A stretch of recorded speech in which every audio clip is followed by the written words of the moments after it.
The winners of the March 18th governorship election in two southeast states have been announced by the Independent National Electoral Commission.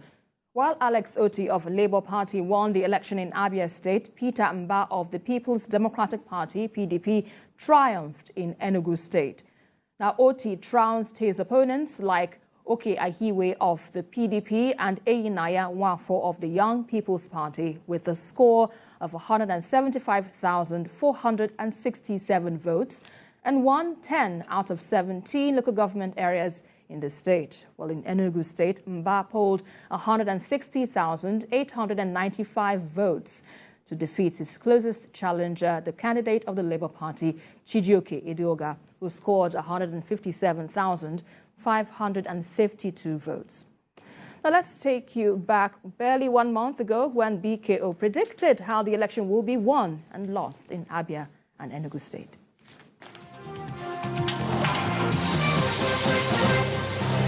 Now, going to the governorship, PDP's popular candidate, Professor Uche Ikone, died suddenly, and he had to be replaced by the chief of staff to the governor, Oke Ahiwe. He will battle Ikechi Emenike of APC and Alex Otti of the Labour Party. This is a very, very interesting contest.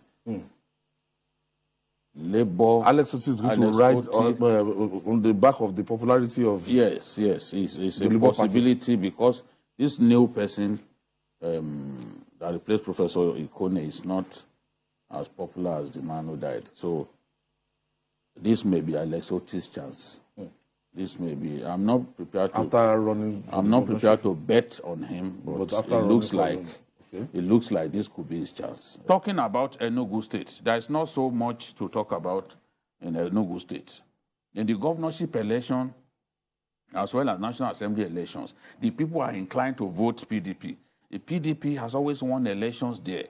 You know, it's a case of, okay, Nnamani's boys. Nnamani left the scene and his boys have retained power, even though one of them eventually abandoned him. That's Sullivan Chime. But his boys have always retained power. The people are inclined to vote PDP. It's a PDP state.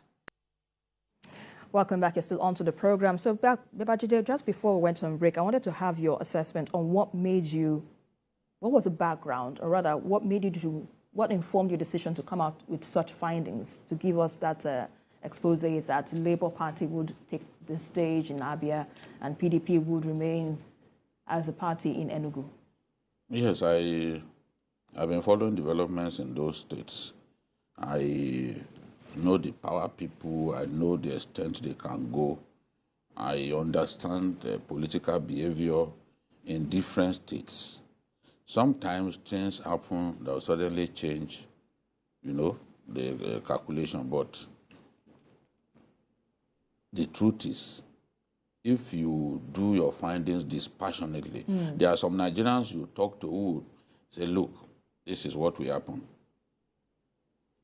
By the time you bounce what they've told you with several other people, you will see that you'll be able to decide which one is correct. For example, when I predicted that APC will lose Kebbi State, some people felt I was mad. In fact, I know many people called me to say, what are you talking about? That's in the presidential election. But that's what happened. Because I was able to conclude that the coming of Alero, and the rest of them into the PDP was the difference maker. You know, so, and this is just like Peter Obi.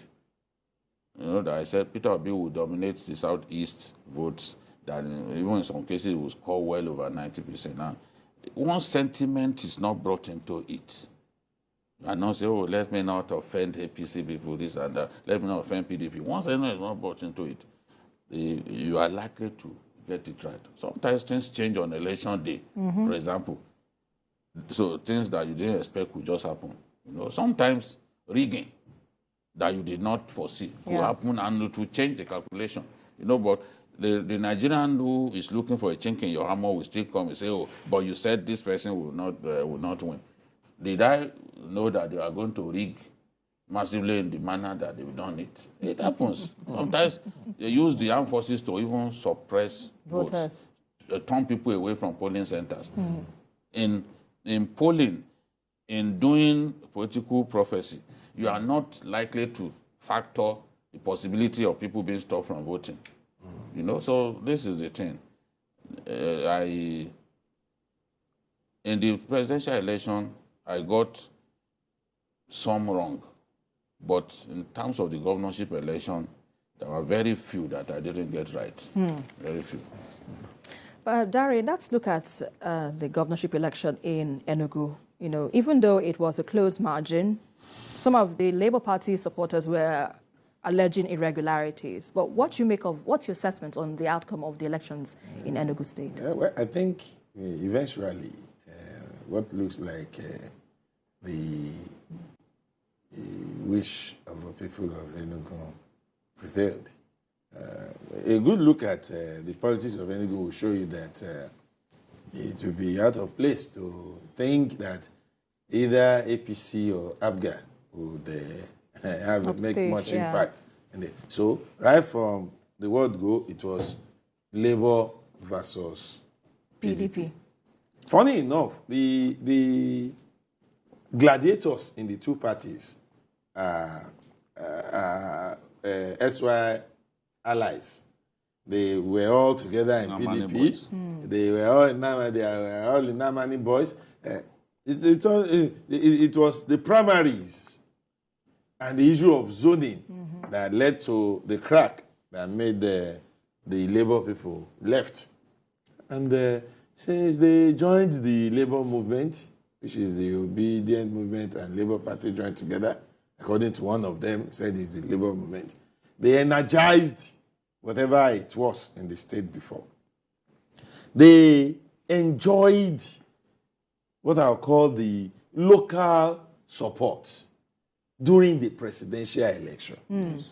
Even many of those within the PDP supported them to ensure that Obi scored what he got in Enugu. Presidential, yeah. It was not wholly the performance of Labour or Obi that gave Peter Obi that score. Even some PDP bigwigs openly canvassed and energized support for Obi's presidential ambition in Enugu. But immediately after the presidential election, they made it clear that we have to go back to our roots. And by that they mean we return to PDP. That Labour is able to lay claim to a close race with PDP in Enugu is still as a result of the Obi tsunami. Sincerely, left for, without that, Labour won't be in the permutation when it comes to the governorship of. Labour became a factor because Peter Obi was on the ballot. Right. And they enjoyed some of such grace into the governorship. That's why their governorship candidate is laying claim to a close race. But a good look at what transpired will show you that the people of Enugu State merely went back to what their tradition is. Enugu is a PDP state. The factors before the governorship election favors PDP to pick the ticket. The issue of zoning, the issue of the rotation of some offices, as well as the issue of who picks the Senate ticket, looking at the gubernatorial candidate of each party, where it is assumed that a clan, for example, is producing both the governorship and the senatorial ticket. Those were factors that the people looked at, and it favored PDP immensely. At the end of the day, the man we are talking about too, take a look at the two candidates. Mba has been around for a long time. He was commissioner almost 20 years ago. And he has been among the power brokers in the state since then till now. So his name on the ballot with the popularity of PDP, which has been the ruling party in Enugu since 1999, obviously will do the magic against any opposition. Final thoughts, PQ. Yes, it is clear that voter behavior during the presidential election changed during the governorship election. Look at Plateau, for example. Plateau has always been a PDP state. Yes, APC got to power, but they always win the presidential election. PDP always wins the presidential election in Plateau State. Presidential election, they made up their minds to go for Obi. After Obi, they went to PDP, and PDP won with a good margin. So, and today now, Obi has only one state, despite winning 11 states and FCT. But in the governorship election, they won only one state. So it's in the category of Abga.